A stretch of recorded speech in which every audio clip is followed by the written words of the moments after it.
आपको तीसरा टर्म है ये, पीपल्स पार्टी का 16वां साल शुरू हो गया है हुकूमत का। तो आप ये कह नहीं सकते कि पिछली हुकूमत ने किया था। जिनको आपने भर्ती किया है एएसआई वो डीएसपी हो गए, जिनको आपने डीएसपी भर्ती किया है वो एसएसपी हो गए। ना आया तो अमनो सुकून ना आया आपकी वजारत दाखिला में। दूसरी बात, हुकूमत छोड़ने की, भाई सूबाई हुकूमत तो ज्वाइन ही नहीं की, वफाकी हुकूमत का ये काम नहीं है। लेकिन अगर होगा भी, हमारे लोगों को इसी तरीके से मारा जाता रहा और किसी ने नोटिस नहीं लिया तो हम हर किस्म की हुकूमत छोड़ देंगे यार, क्यों नहीं छोड़ेंगे। भाई मैं तो वोट उससे भी मांगता हूँ ना, सारी जिंदगी इलेक्शन ही लड़े हमने, 3 दफा सूबाई असेंबली का लड़ा, फिर सेनेट का वोट मांगते हैं उससे भी जो हमारा वोटर नहीं होता। और अगर वोट मिल जाता है तो हम शुक्रिया अदा करने के लिए जाते हैं। तो मेरे ख्याल में जब हमने रहमान मलिक साहब को वोट दिया था उन्होंने भी हमारा शुक्रिया अदा किया था। तवक्को रखते हैं कि फैसल लावडा साहब वोट का भी शुक्रिया अदा करेंगे और मेरे हमनाम होने का भी शुक्रिया अदा करेंगे। जो नाम नहाज जमहूरियत पसंद सियासतदान सारा वक्त रियासती ताकत से अपने आप को सियासी तौर पर मनवाना चाहें, उनके साथ लड़ने के लिए वो कहते हैं ना कि do as the Romans do, सियासतदानों को करना पड़ा, जो कि बहुत खुशाइंद कोई और दिल खुशकुन बात नहीं है। बिस्मिल्लाहिर्रहमानिर्रहीम। मौजूद साफ़ी हजरात, दोस्तों, आपका बहुत बहुत शुक्रिया। अस्सलाम वालेकुम। आज हम आपके सामने आए हैं एमकेएम पाकिस्तान के 37 अरकान सूबाई असम्बली सेनेट के इंतखाबात में वोट डालने के लिए। और इंशाअल्लाह ताला उम्मीद ये है क्योंकि सेनेट में जितनी मतलूबा तादाद चाहिए होती है तो हमारे पास बड़ी वाज़ेह अक्सरियत है। एक नशस्त की आमिर वलीउद्दीन चिश्ती मेरे साथ हैं, हमारे बहुत पुराने देरीना कारकुन, इनकी पूरा घराना हमारा कारकुन। ये इंशाअल्लाह ताला हमें इन्हें मुंतखब कराएंगे। और साथ ही साथ जो बकिया वोट हैं, इससे पहले कि आप पूछें मैं बता दूं कि फैसल वाडा साहब जो हैं, जो आज़ाद उम्मीदवार हैं, उन्हें हम अपने बकिया वोट देंगे। और अगर वो पीपल्स पार्टी के भी कुछ वोट ले लेते हैं तो उम्मीद यही है कि वो भी मुंतखब हो जाएंगे। लेकिन इससे कहीं ज़्यादा अहम जो बात है जो मैं आपके तवस्सुत से यहाँ करना चाहूँगा वो ये है कि कराची शहर में सिंध असम्बली है, कराची दारुल हुकूमत है सूबा सिंध का।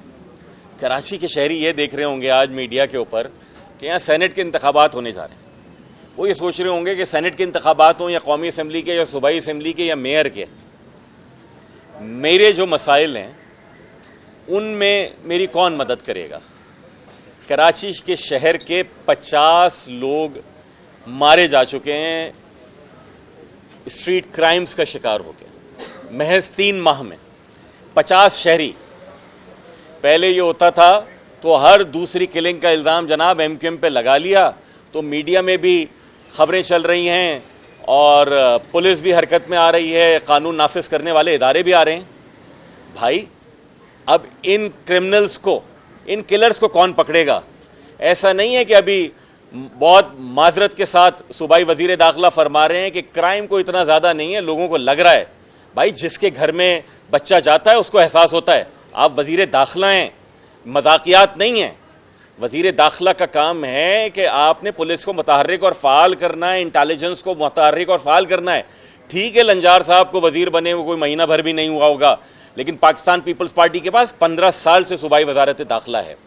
इतनी किलिंग्स कहीं और हो जाती हैं तो ऑपरेशन की दुहाइयाँ देने लगती हैं सियासी जमातें, सब खामोश हैं। इतनी किलिंग्स कहीं और हो जाती हैं तो लोग इसको लिंग्विस्टिक में, लसानियत राइट्स में कहते कि हो रहा है। लेकिन इस शहर के बच्चे, भले वो गुलशन हदीद के हों या किमाड़ी के हों, औरंगी के हों या कौरंगी के, नाजमाबाद के या गुलशन इकबाल के, उनको मारा जा रहा है चंद हजार रुपए के लिए। पुलिस क्या कर रही है? पुलिस उल्टा यहाँ के शहरियों से चंद हजार रुपए ले रही है, अपनी ईदी मना रही है। क्रिमिनल्स आ गए ईद मनाने के लिए और पुलिस अपनी ईदी मना रही है। वजीर दाखिला उस पर अजीब किस्से बयानात दे रहे हैं। तो बराए मेहरबानी वजीर आला सिंध इसको देखें। आपको पहला महीना नहीं हुआ है मुराद अली शाह साहब, आपको तीसरा टर्म है ये, पीपल्स पार्टी का 16वां साल शुरू हो गया है हुकूमत का। तो आप ये कह नहीं सकते कि पिछली हुकूमत ने किया था। जिनको आपने भर्ती किया है एएसआई वो डीएसपी हो गए, जिनको आपने डीएसपी भर्ती किया है वो एसएसपी हो गए। ना आया तो अमनो सुकून ना आया आपकी वजारत दाखिला में। और साथ ही साथ मैं डीजी रेंजर्स से भी कहूँगा, आईजी सिंध से भी, वजीर दाखिला पता नहीं कब नोटिस लेंगे, वफाकी वजीर दाखिला यहाँ पर आएँ, बैठें। डीजी रेंजर्स और आईजी पुलिस से मैं ये कहूँगा कि जनाब आप इन मेरे साथ 36 अरकान सूबाई असम्बली इस शहर के खड़े, तकरीबन 33, बाकी जो है हैदराबाद के। तो जो कराची के एमपीएस खड़े हैं यहाँ पर, आप बनाएं उनके साथ कमेटियाँ, आप बनाएं उनके साथ महल्ला कमेटियाँ, अमन कमेटियाँ, नेबरहुड वॉच सिस्टम हमें कायम करने दें। हम क्यों ना बैरियर्स लगाएं। बैरियर हम पुलिस को रोकने के लिए, रेंजर्स को रोकने के लिए थोड़ी लगाएंगे भाई। गली में जो लोग कहते हैं बुजुर्ग मोहल्ले के, उनके पास कोई मुसल्ला गार्ड थोड़ी रखते हैं। वो कहते हैं बैरियर लगाने दो ताकि जो लूट के मारने के लिए आने वाला है उसको भागने का रास्ता तो ना मिले। तो बराए मेहरबानी डीजी रेंजर्स, आईजी सिंध, वजीर दाखिला लें ना लें, हमने हमारे नामजद लीडर ऑफ द ऑपोजिशन ने अली खुर्शीदी भाई ने, इन्होंने तहरीक अल्तवा भी जमा कराई है। उसकी रोशनी में हुकूमत इन्हें बिठाए, यहाँ के अवामी नुमाइंदों को पुलिस के साथ, रेंजर्स के साथ नेबरहुड वॉच सिस्टम बनाने दें। कराची के आप कल तक बच्चों को सिर्फ लूटा जाता था, आज लूटने के साथ इंश्योर किया जा रहा है कि मारें। ये एक ऑपरेशन का मुतकाजी है। और यहां वो हथियार नहीं है जो कच्चे के डाकुओं के पास हैं, यहां वो वायरलेस सिस्टम और बख्तरबंद गाड़ियां नहीं हैं। उसके बावजूद इन मुजरिमों के खिलाफ क्यों ऑपरेशन नहीं हो रहा, ये सवाल है। बहुत शुक्रिया। पाकिस्तान की सियासत में भी आजाद का एक नया लाहिका शुरू हुआ है। मोहसिन नकवी आजाद, फैसल वावडा, सियासी जमातों के आजाद, अनवारुल हक काकड़ आजाद। सियासी जमातों ने अपना स्पेस क्यों इन आजाद लोगों को दी और किन लोगों के आजाद हैं? सियासी जमातें तो अपना लेबल लगाती हैं, टिकट न मिलने पर शिकवा करती हैं, आज आजाद क्यों करने पर मजबूर है? एक चैनल ने कि कुछ उस वक्त की इंतजामिया ने जब गैर जिम्मेदाराना तौर के ऊपर कुछ इदारों को इस तरह घसीटना शुरू किया था और उस चैनल पे पाबंदी आई थी, तो हम सबको पता था कि आज के बाद दीगर चैनल्स का भी यही हाल होना है। यही सियासत का मामला है मेरे भाई। सियासतदान जब मादर पिदर आज़ाद खुद को समझने लगेंगे तो फिर सियासत में आज़ाद का ही किरदार आएगा ना।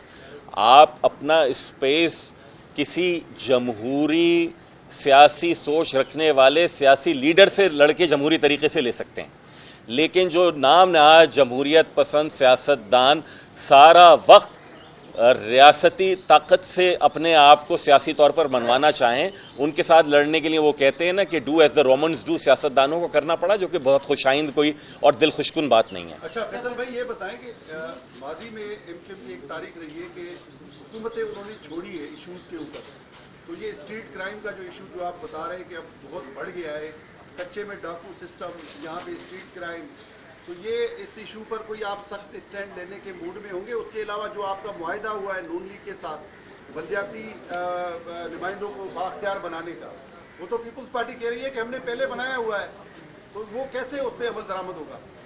मुराद अली शाह साहब बहुत पढ़े लिखे और बहुत ज़हीन आदमी हैं, उन्हें ये पता है कि जो वो बात कर रहे हैं वो टिकर की हद तक सही है, उसके अलावा कुछ भी नहीं है। आइन पढ़ लें, उन्होंने मुझसे बेहतर समझते हैं, वो आइन मुझसे बेहतर उन्होंने पढ़ा हुआ है, और वो कानून जो उन्होंने खुद बनाया उसको पढ़ लें, और मेयर कराची को देख लें कि कितना उसके पास इख्तियार है और कितने वसाइल हैं। हम एमकेएम के लिए नहीं मांगते। और दूसरी बात, हुकूमत छोड़ने की, भाई सूबाई हुकूमत तो ज्वाइन ही नहीं की, वफाकी हुकूमत का ये काम नहीं है। लेकिन अगर होगा भी, हमारे लोगों को इसी तरीके से मारा जाता रहा और कोई किसी ने नोटिस नहीं लिया, तो हम हर किस्म की हुकूमत छोड़ देंगे यार, क्यों नहीं छोड़ेंगे? अरबाब, आपने बात की, ये स्पेस सियासी जमातों से जबरन लिया गया या सियासी जमातों ने रज़ाकाराना किया? कुछ तो होते हैं मोहब्बत में जुनून के आसार, और कुछ लोग भी दीवाना बना देते हैं। फैसल भाई, माजी में हुकूमतें छोड़ने की बात हुई, महंगाई पे हुकूमतें छोड़ी हैं एमकेएम ने, और अब पेट्रोल की कीमत, आज बिजली भी बढ़ा दी गई।